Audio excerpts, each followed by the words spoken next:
Abra sua Bíblia, irmãos. Amém. Vamos abrir as nossas Bíblias na carta de Paulo aos Colossenses. Colossenses. Colossenses capítulo 2. Colossenses 2. Nós estivemos falando aqui durante as 2 últimas semanas sobre a grande comissão. Jesus mandou-nos, ele deu uma ordem aos seus discípulos. Ele disse: ide, portanto, ensinai todas as nações, batizando-as em nome do Pai, do Filho e do Espírito Santo, e ensinando-as a guardar todas as coisas que eu vos tenho mandado. O primeiro mandamento, portanto, esse ensinai de Jesus, é pregar o Evangelho. Ide, pregai. Nós falamos sobre o anúncio ou anunciação do Evangelho, sobre a pregação do Evangelho. Falamos sobre o batismo, porque ele disse: ide, pregai, batizando-as em nome do Pai, do Filho e do Espírito Santo. Falamos aqui alguma coisa sobre o batismo. E depois ele disse para nós guardarmos, ou ensinando-os a guardar todas as coisas que eu vos tenho ensinado. Então, o aspecto final do mandamento de Jesus para os seus discípulos, como eu disse, dividindo-se em 3 partes, para que nós fizéssemos discípulos, é o aspecto do ensino. Nós precisamos ensinar a palavra de Deus e não só pregar a palavra de Deus. A palavra de Deus, ela precisa ser vivida em todos os seus aspectos. Ser um discípulo de Jesus, como eu disse, é tornar-se um seguidor dos seus ensinos. A síntese desses ensinamentos, o resumo desses ensinamentos, a igreja primitiva, como eu disse, chamava de didaquê ou didática, que é a palavra portuguesa para ensino, didática. Eles acreditavam que havia um conjunto de ensinos centrais nos ensinos de Jesus Cristo, que haviam sido entregues pelos apóstolos e que todos os novos cristãos deviam aprender. Os elementos principais desse ensinamento são referidos no Novo Testamento como os primeiros princípios.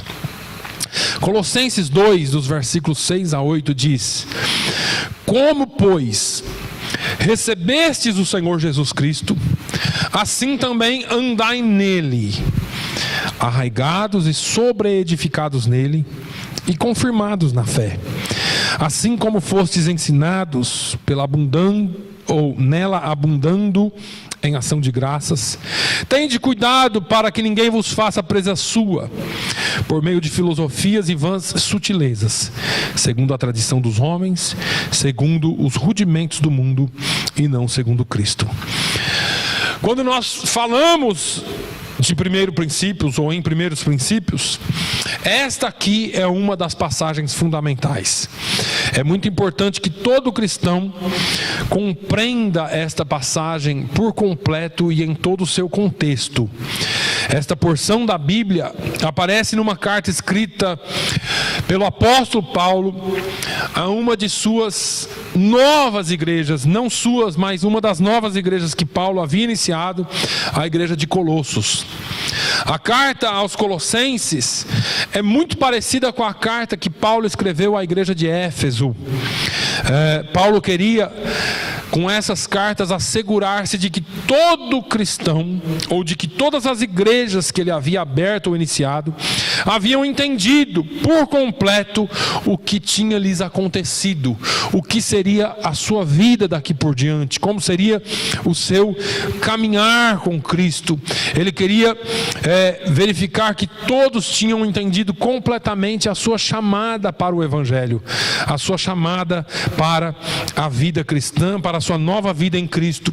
Queria que todos compreendessem o plano global, ou o plano cabal de Deus para as suas vidas, e que se assimilassem totalmente com a importância da igreja, a fim de que não apenas tornassem estáveis no seu entendimento, mas que também vivessem vidas frutíferas. Nós falamos aqui agora há pouco sobre não só fazer, porque quando nós estamos fazendo, nós estamos falando da religião. Eu tenho que fazer isso, eu tenho que fazer aquilo, a minha religião diz que é assim, eu tenho que ser... Não, quando nós temos o Evangelho dentro de nós, nós vivemos a verdade do Evangelho sem precisar de leis. A nossa vida torna-se frutífera porque nós damos frutos daquilo que nós temos dentro de nós.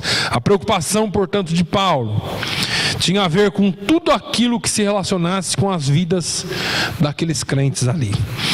O termo que ele usa, andai, quando ele fala aqui, para que, ou assim também, andai nele, logo no começo do versículo, como pois recebeste o Senhor Jesus Cristo, assim também andai nele. Esse termo refere-se literalmente à forma ou à maneira de como cada um de nós vive a sua vida. Então, mais uma vez, nós estamos falando de viver e não de fazer. Como a pessoa se conduz nas suas diferentes ocupações, porque ser cristão não é só vir à igreja, porque isso se torna um fazer, mais uma obrigação, mas como é que você vive a sua vida todos os dias, lá fora, todos os momentos, como é que você se comporta. Eles queriam que, ou melhor, Paulo queria que cada um estivesse enraizado na palavra, edificado na sua fé e estabelecido na sua fé. Essas três palavras são muito interessantes, porque quando nós falamos de enraizado, significa de algo que tem profundidade, que vai lá no fundo, que está seguro. Edificado, nós estamos falando aqui de um edifício, não de algo que foi construído de cima para baixo, ou sem nenhum alicerce. Mas quando nós estamos falando de um edifício, nós estamos falando de algo que gradativamente vai crescendo em nós. Ou seja, eu preciso construir a minha fé cristã. Não é um pozinho mágico que o pastor joga e você é transformado e acabou, você vai viver bem dali para frente. Não, senhores, a vida cristã é algo que nós aprendemos a cada dia a viver com Jesus, passo a passo. É um edifício que é construído, e ele fala de estar estabelecido na sua fé. E aqui nós falamos então da nossa raiz e do nosso alicerce, porque uma vez que você tem raiz e você tem alicerce, você pode estabelecer ou construir um edifício sobre aquele alicerce. Fica muito mais fácil falar com vocês, porque vocês todos aqui conhecem de construção, e vocês sabem que seria uma loucura construir uma casa sobre a terra sem um basement, sem uma base, sem um alicerce. Não tem possibilidade de construir uma casa ou um edifício sem um alicerce. A nossa fé em Cristo não significa apenas para a nossa salvação, ou não nos leva apenas para a nossa salvação, mas ela deve refletir nas nossas vidas de tal forma que nós produzamos frutos em todas as áreas da nossa vida.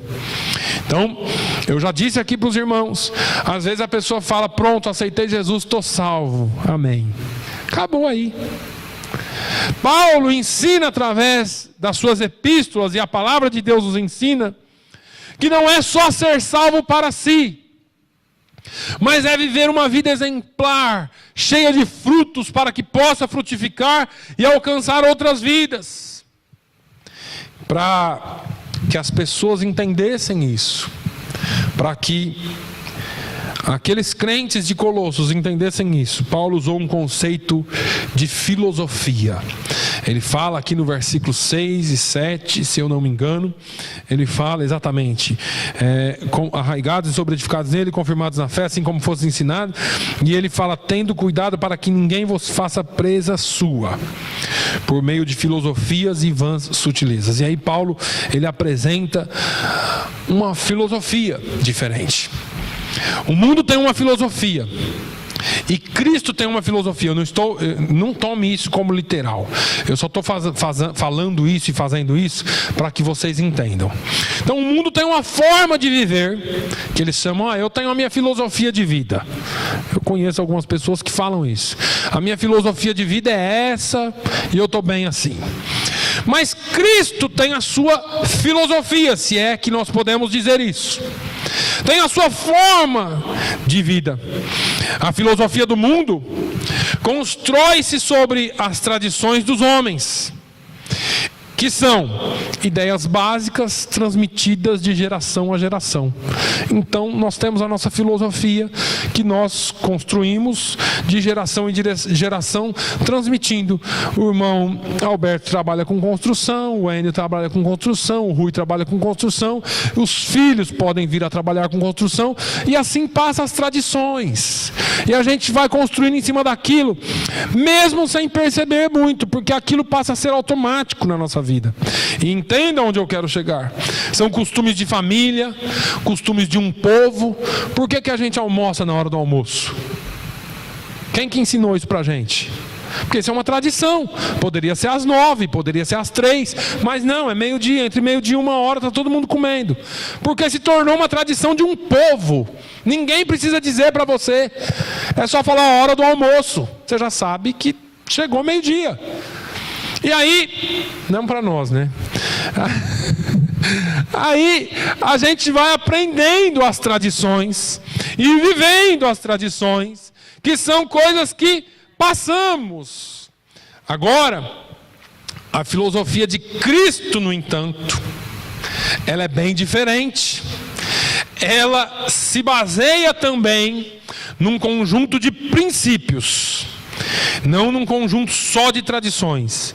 Uma vez que adotamos uma filosofia de vida, passamos a ser liderados por ela, mesmo que você não se dê conta disso.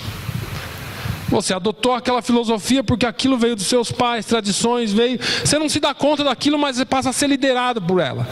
Quer ver uma tradição fortíssima? Eu nasci nessa religião porque meus pais já eram, meus avós já eram, meus tataravós já eram, eu vou morrer nela. Isso é uma tradição. E eu não estou falando aqui de nenhuma religião, estou falando de religiões, de coisas que fazemos.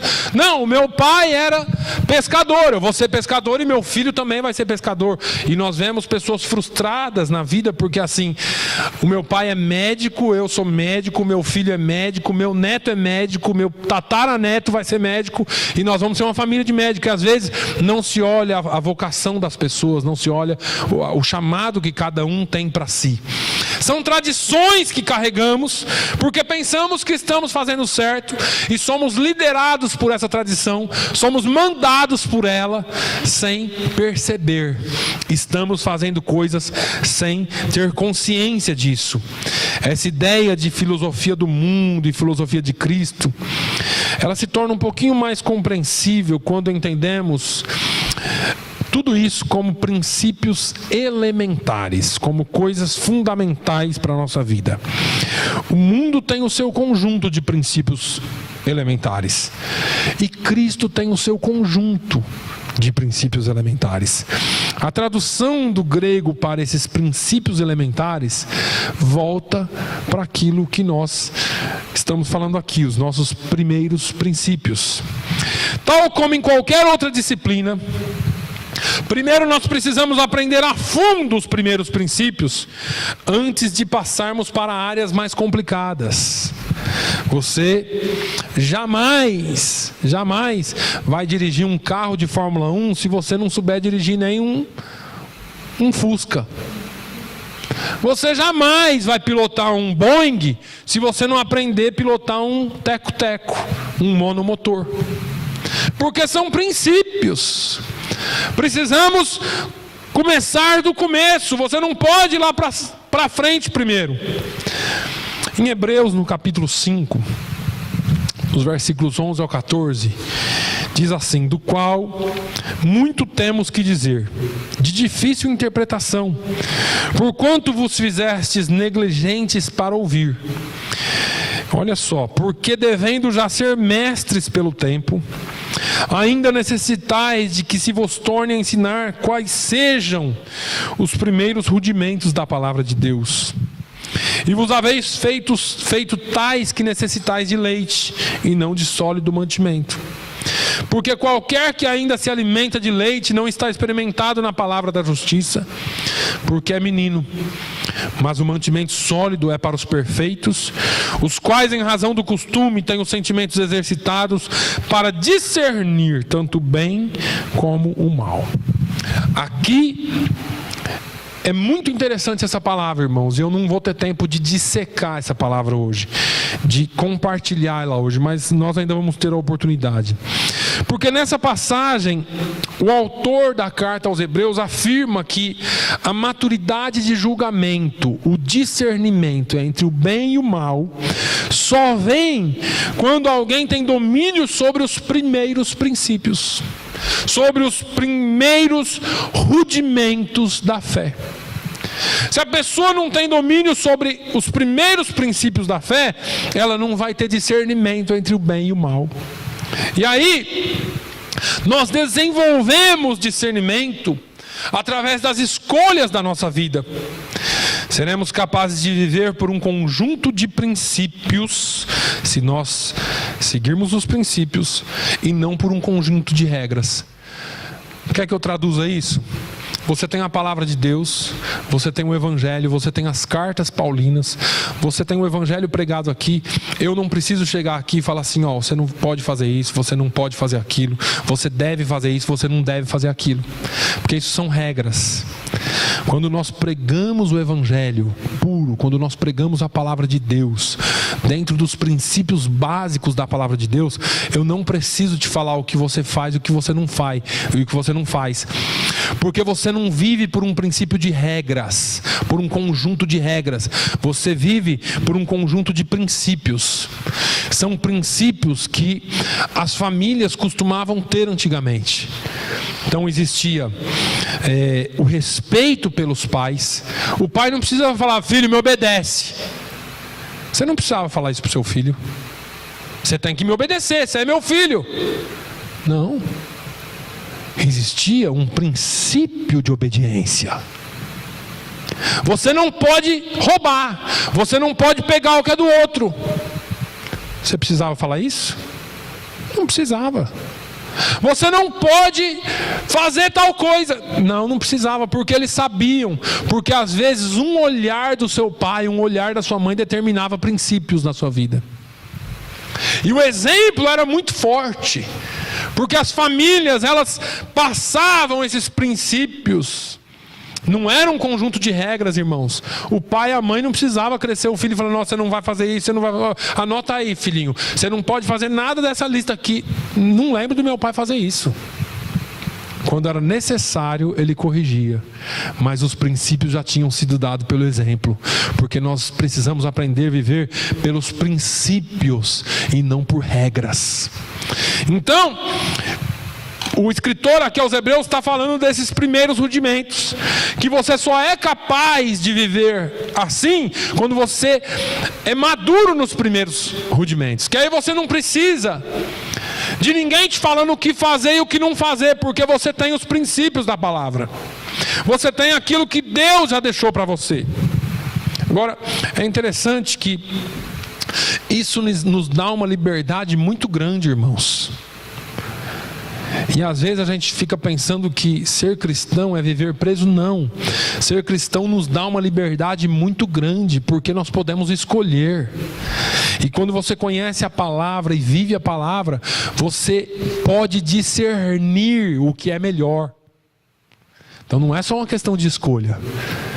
Você escolhe o certo do errado porque você sabe discernir o certo do errado. E aí, nós precisamos discernir. E quando Paulo, falando aos Colossenses, fala de tradição, tradição é uma palavra muito interessante na nossa passagem e ela pode ter dois significados aqui. Mas ela literalmente significa aquilo que é transmitido pelo ensino. Normalmente, se referindo a um ensino autorizado ou oficial, por exemplo, das nossas famílias. é usado por Paulo em 2 Tessalonicenses 2:15. E ele fala: então, irmãos, estai firmes e retende as tradições que vos foram ensinadas, seja por palavra, seja por epístola nossa. Ele estava falando dessa tradição, da palavra de Deus. Agora, refere-se exatamente ao ensino passado através das epístolas para as igrejas. Noutras epístolas do Novo Testamento, Paulo chama de o ensino, a sã doutrina, a fé. Agora, eu estou dando essa pincelada aqui para os irmãos entenderem um pouquinho sobre primeiros princípios, porque nós vamos chegar no ensino prático disso. Nos primeiros 100 anos após a morte dos apóstolos, a igreja primitiva referia-se a esses ensinos, como eu disse, como primeiros princípios ou didaquia, a palavra de ensino ou didática. Esperava-se que todo novo cristão aprendesse esses primeiros princípios. E o problema aqui é grande, porque nós lemos assim: como, pois, recebestes o Senhor Jesus Cristo, assim também andai nele. Aí a pergunta que nós fazemos hoje é: como é que você recebeu Jesus? Como você recebeu o ensino da palavra de Deus? Porque se o ensino que você recebeu foi deficiente, o seu andar será deficiente. Por isso que precisamos aprender a palavra de Deus por completo, os primeiros princípios por completo. É bastante comum, irmãos, pensar na mensagem cristã, principalmente, como um conjunto de crenças, como um conjunto de coisas que cremos. E aí nós perdemos a ênfase do Novo Testamento no ensino sobre o modo de vida cristã. Porque quando nós nos retemos, ou quando nós ficamos presos ao conjunto de crenças, a tendência é nós nos basearmos pela regra que a crença nos traz.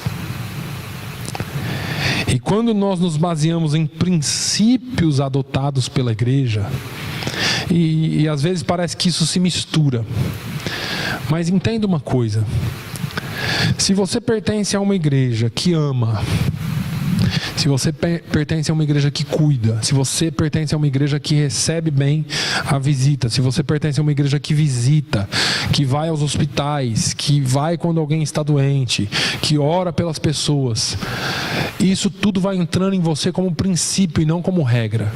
Porque eu não preciso orar por você, falando de regra. Eu como pastor tenho essa obrigação, mas ninguém me obriga a fazer isso. É só o princípio da palavra de Deus que me obriga a fazer isso. Ninguém te obriga a visitar alguém no hospital. Você visita porque ama, porque você se importa. E isso são princípios. Ninguém te mandou fazer. Você vai porque você ama. Ninguém te mandou fazer ou deixar de fazer tal coisa. E aí é onde nós trombamos no conjunto de regras, no conjunto de crenças, e não vivemos pelo conjunto de princípios. E é onde a igreja tem falhado, porque as igrejas pregam hoje, a religião está tão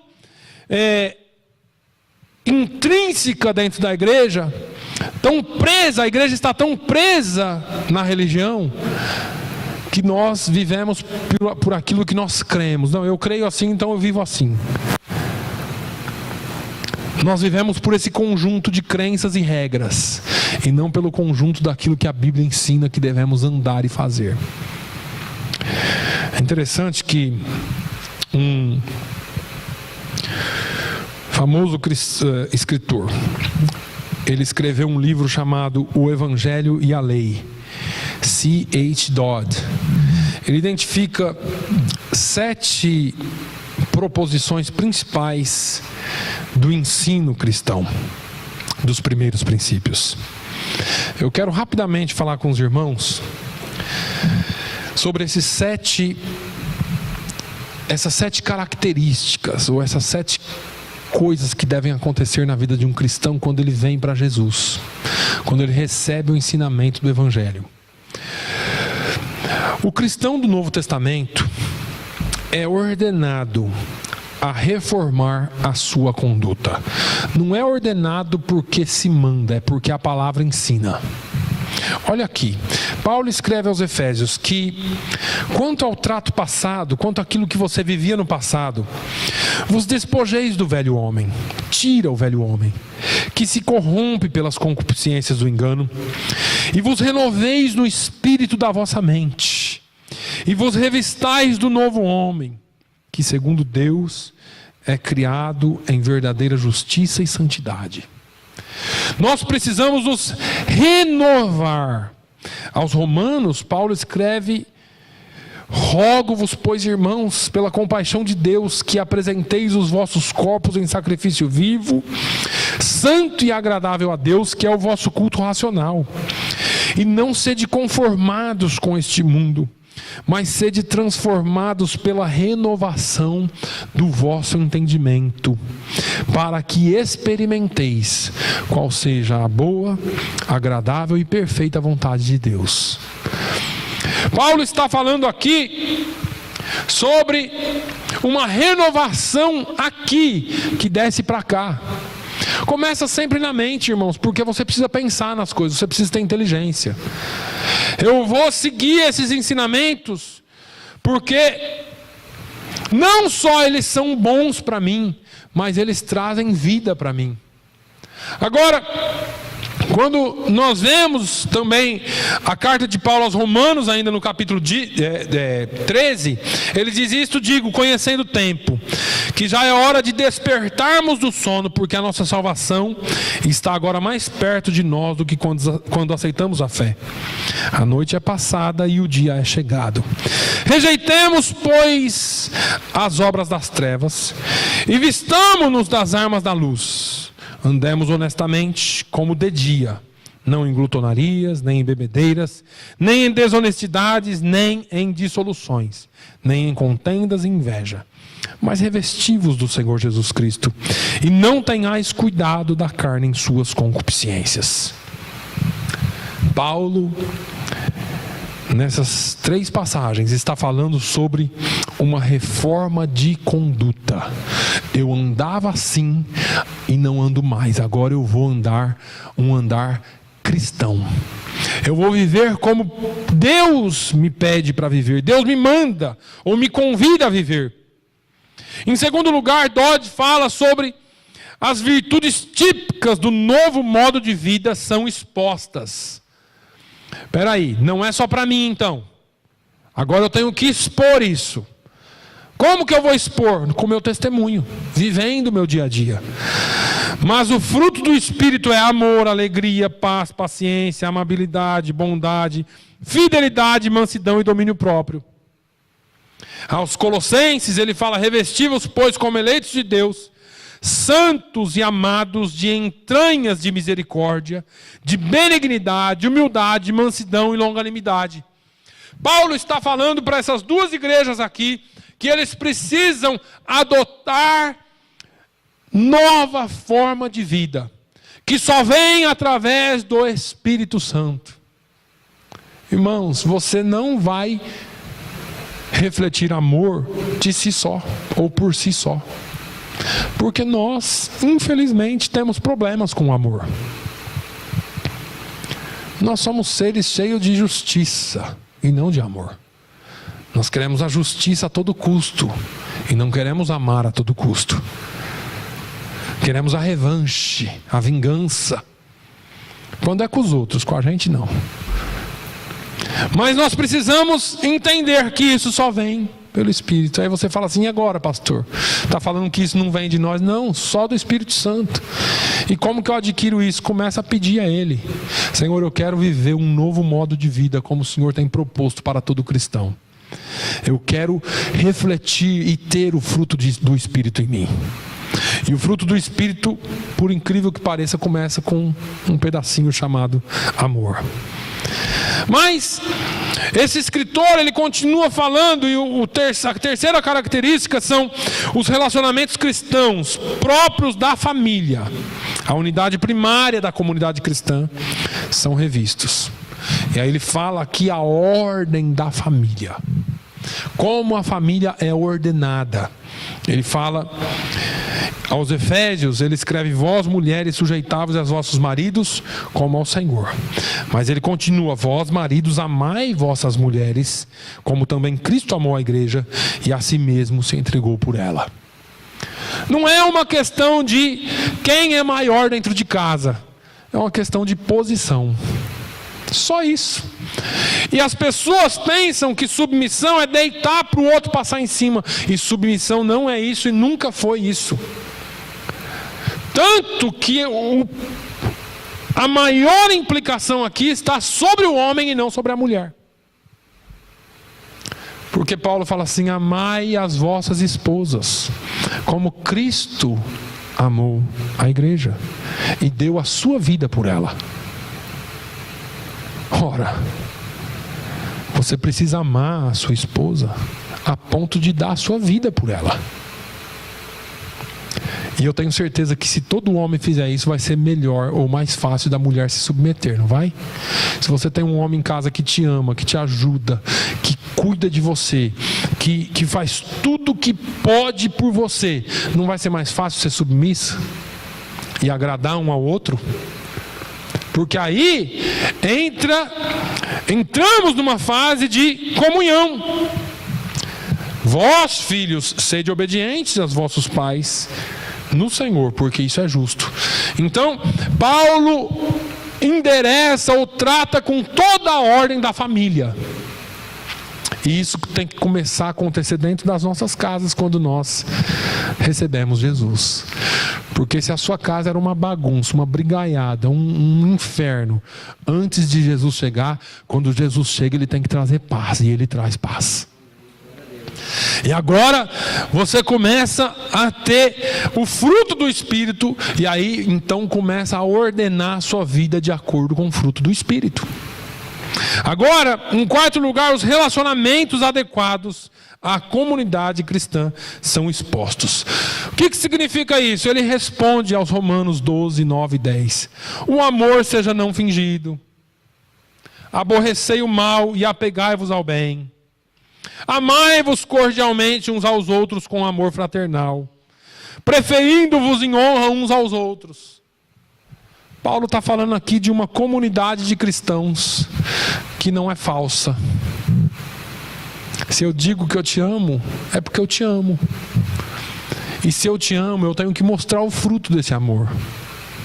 Ele fala: amai-vos cordialmente uns aos outros. Aborreça o mal. Aborreça o mal. Apegue-se ao bem. E aí ele fala: preferindo-vos uns aos outros em honra. O que significa isso? Que você não tem soberba, que você não tem orgulho.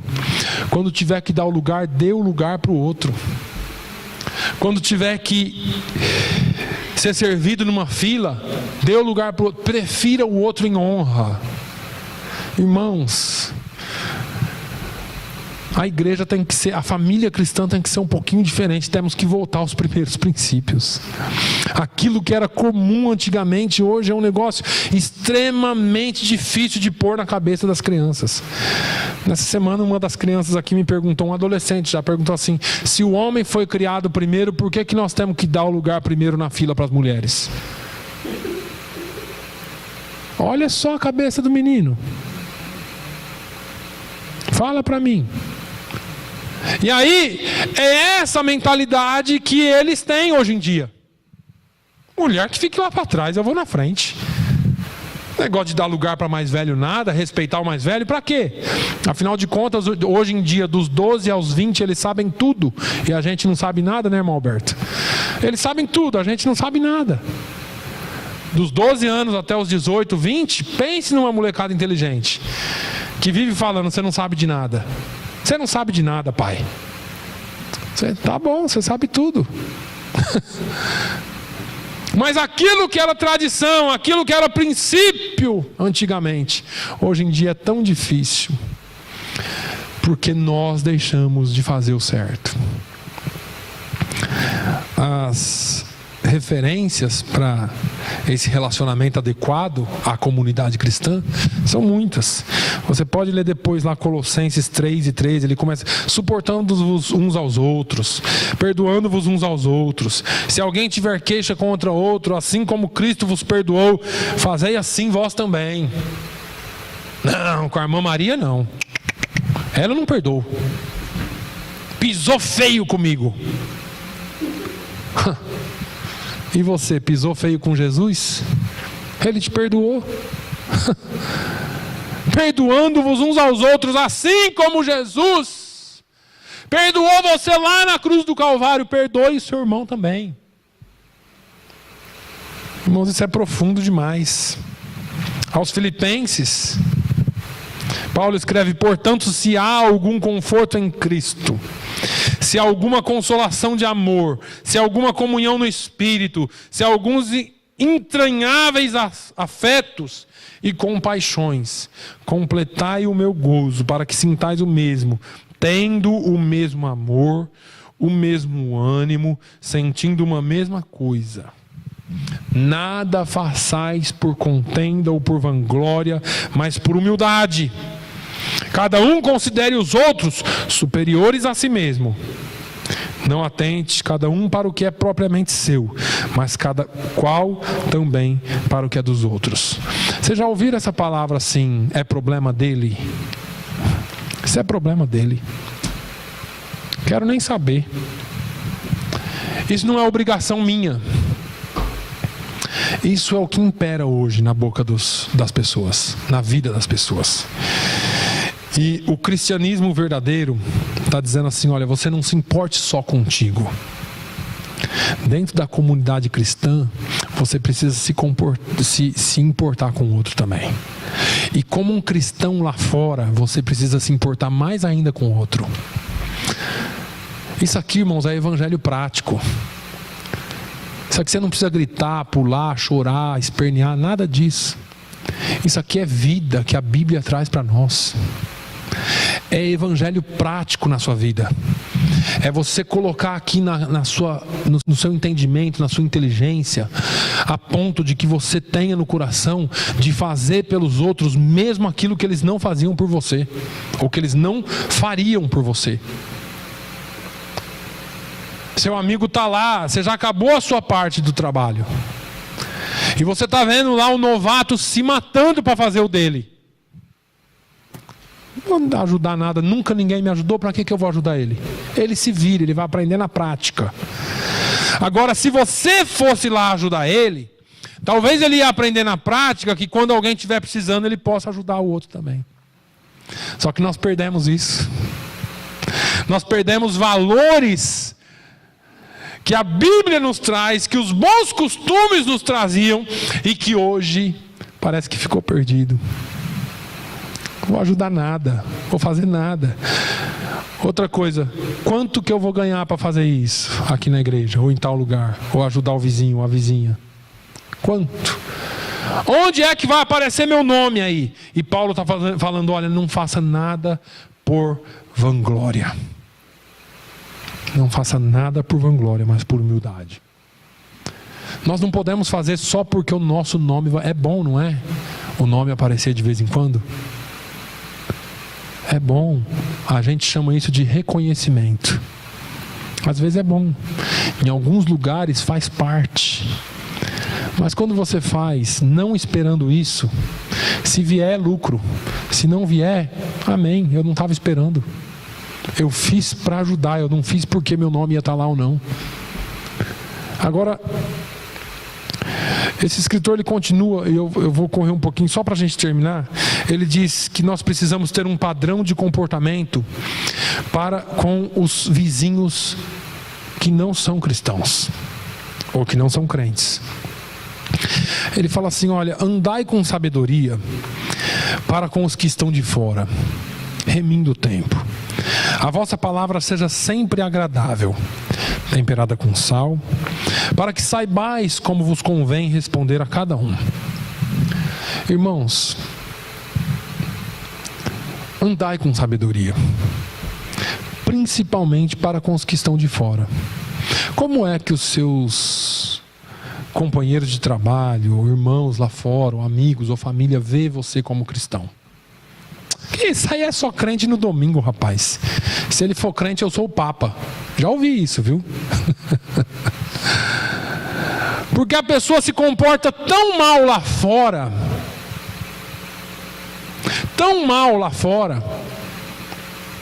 que nunca vai atrair ninguém pelo seu testemunho. Tem uma historinha mais ou menos do menininho que falou assim um dia para a mãe: mãe, vamos morar na igreja? O que foi, filho? Vamos morar lá na igreja, viver na igreja. Por quê, filho? Porque lá na igreja o pai é um santo. Em casa era uma desgraça, na igreja era um santinho. E é mais ou menos isso que acontece. Será que os seus vizinhos ouvem os gritos das brigas que acontecem dentro da sua casa? E me perdoa, não sei se isso acontece, mas eu não quero que... Eu estou falando o que a Bíblia fala. Eu quero que vocês vivam uma vida como cristãos, dando exemplo. Será que a nossa vida... E deixa eu falar uma coisa: se ouviu até hoje, que a partir de hoje não ouça. Que eles, através disso, possam entender: alguma coisa aconteceu. Porque antes essa casa era tão ruim, agora passaram a ser uma bênção. O que eu estou ensinando aqui, irmãos, o que a Bíblia ensina, não é um desencorajamento para você falar: meu Deus, eu tenho feito tudo errado e agora não piso mais aqui, porque toda vez que eu venho aqui ele fala alguma coisa errada que eu faço. Não sou eu, é a Bíblia. Mas é para você vir e aprender sobre a palavra de Deus, e que essa palavra faça mudança na sua vida, e que essa palavra tenha poder para lhe transformar. Que a partir de hoje, se alguma coisa dessa aconteceu na sua vida, você possa sempre se lembrar dessa palavra e dizer assim: não quero mais isso para mim. Se era assim, a partir de hoje não vai ser mais. Senhor, me dê força para fazer o certo. Jesus, me dê paciência para eu, ou melhor, me dê sabedoria para eu enfrentar essa situação. Quando o nervoso vier, Jesus, me ensina a contar até 1000, até 10.000 em inglês, que aí você não fica nervoso mais, ou você fica louco de vez, um dos dois. Mas é uma forma de você pedir para Deus transformar e moldar você. Não estou dizendo que você não vai errar mais, irmãos. Eu estou dizendo que a Bíblia nos dá diretrizes para andarmos com Jesus e de acordo com o andar que um cristão tem que ter. Agora, em 1 Pedro 2,12 fala também para nós sermos honestos, tendo o vosso viver honesto entre os gentios. Porque naquilo em que falam mal de vós, como de malfeitores, glorifiquem a Deus no dia da visitação, para boas obras que em vós observem. Deixa eu falar uma coisa para você. Eu sei que eu não preciso falar isso aqui nada. A honestidade faz parte da vida comum de qualquer ser humano. A cultura atual ensina que nós podemos ser espertos, entre aspas. Só que a honestidade nunca deixou de existir. E na vida de um cristão, irmãos, nós precisamos ser honestos. Tem gente aí nas igrejas, e já estiveram por aqui alguns também, que compram e não pagam, que são desonestos no trato, que falam uma coisa e depois falam que não falou. Irmãos, cuidado com isso. Isso não é condizente com a palavra de Deus. Se você deve, vá lá e pague. Eu não posso pagar tudo de uma vez. Vai lá e faz um acordo, dá um jeito, dá seus pulos, como diz o brasileiro. Mas seja honesto. É muito mais honesto da sua parte chegar no seu credor e falar assim: olha, eu não posso te pagar hoje. E eu não posso nem te pagar tudo porque aconteceu alguma coisa. O que você pode fazer? Porque eu quero te pagar, eu não quero. Ele vai ver que você é uma pessoa honesta. Agora, já aconteceu aí de crente. Eu estou falando de crente, tá? Estou falando de um mundo, eu não sei o que é, né? Separado pela polícia e apresentar a carteira de motorista falsa. O crente. E aí? Aí depois liga para o pastor. Bom, Os relacionamentos corretos com as autoridades instituídas também são definidas. Irmão, autoridade constituída é autoridade... Eu odeio essa polícia de Fall River. Ai, Deus constituiu as autoridades. Deus colocou lá. Pedro fala: sujeitai-vos, pois, a toda a ordenação humana por amor do Senhor, quer ao rei como superior, quer aos governadores como por ele enviados para castigo dos malfeitores, ou para louvor dos que fazem o bem. A autoridade existe para pôr ordem naquilo que está desordenado. Eles são ordenados por Deus. E você gostando ou não, eles são ordenados por Deus. Então, Paulo é mais direto ainda aos romanos. Ele fala assim: quer viver bem? Respeite a autoridade e faça o bem, e você terá louvor dela. É assim que funciona. Agora, para terminar, existe um chamado na vida de todo cristão, um chamado à vigilância e à responsabilidade. Nós precisamos ser vigilantes, irmãos. Sede sóbrios, vigiai, porque o diabo, vosso adversário, anda em derredor, bramando como leão, buscando a quem possa tragar. Tem que vigiar. Nós não podemos dar brecha. Nós não podemos pisar fora da linha, porque se você pisa fora da linha, pode acontecer o inesperado. E precisamos entender que o diabo, ele é o nosso inimigo. Ele vai tentar de todas as formas desestabilizar-nos e tirar a nossa paz. Só que, quando nós estamos vigiando em oração e fazendo o que é certo, Deus sempre lutará em nosso favor. Sempre. Deus não nos deixa desamparados. Irmãos, eu tenho um compromisso de te ensinar a verdade. Ensinar o evangelho prático para você. O seu compromisso com Deus deve ser: Senhor, que essa palavra seja viva na minha vida. Que tudo isso que está sendo ensinado, que eu possa gravar no meu coração e na minha mente. Davi falou: escondi a tua palavra no meu coração para não pecar contra ti. Se eu e você queremos viver uma vida digna diante de Deus, nós precisamos ter a palavra de Deus dentro de nós, escondê-la dentro de nós e praticá-la dentro de nós. Cristo, os apóstolos e os líderes da igreja primitiva consideravam os ensinos sobre o modo de viver cristão como uma norma para todos os crentes. Encaravam esse ensino não como um ideal distante, porque às vezes você pode ficar pensando assim: são tantas coisas que eu tenho que lembrar. Só que se você começar a orar e pedir ao Espírito Santo para trabalhar em você, você não precisa lembrar de todas essas coisas que eu falei para você aqui agora. O Senhor sabe o que você ouviu, o Senhor sabe o que você recebeu, e Ele vai trabalhar em você para que haja mudança. Mas você tem que querer. Eles sabiam que isso não era uma coisa distante, mas eles sabiam que isso era possível a todo cristão através do poder do Espírito Santo. Conversão implica, portanto, no novo comportamento de vida. João escreve na sua primeira carta, no capítulo 3:10, ele diz assim: nisto são manifestos os filhos de Deus e os filhos do diabo. Qualquer que não pratica a justiça e não ama seu irmão não é de Deus. Jesus ainda fala em Mateus 7:20: pelos seus frutos os conhecereis. Jesus não está falando do tanto de regra que você segue, ele está falando do tanto de fruto que você gera. Pelos seus frutos. A igreja primitiva não era perfeita, assim como nós não somos.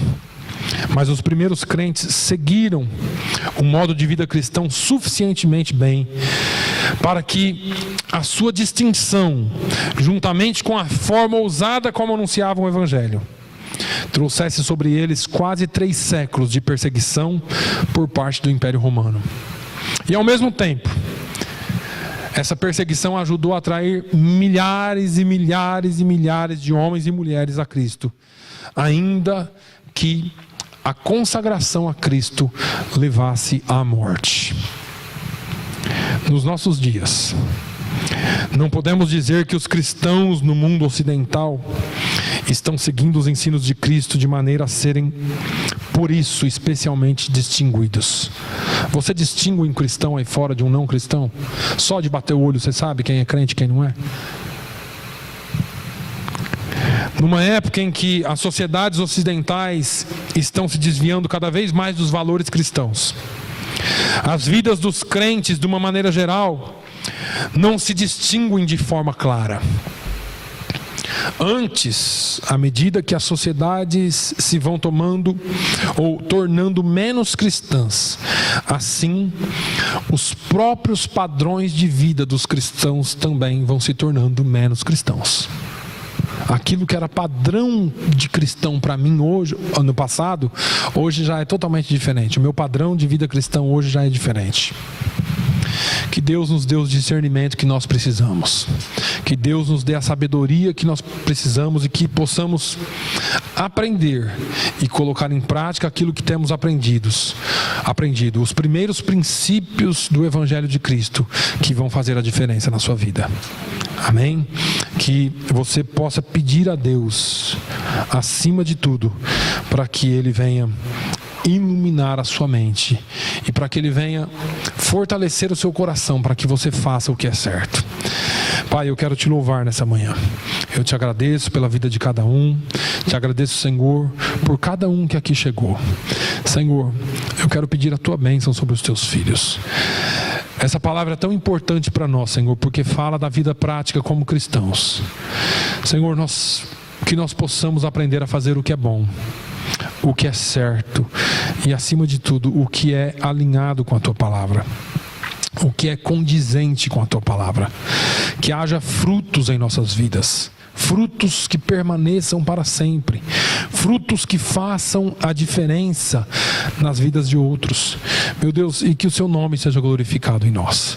Pai, que nós, ao sairmos daqui, possamos nos lembrar que nós precisamos, meu Deus, carregar os teus ensinamentos, os primeiros princípios para a nossa vida, e que haja, Senhor, um andar segundo a tua palavra, que haja distinção entre nós e o mundo, que haja distinção entre o nosso caminhar e o caminhar do mundo, que nós possamos dar exemplo e testemunho de que somos cristãos e através disso atrairmos muitos para o Senhor.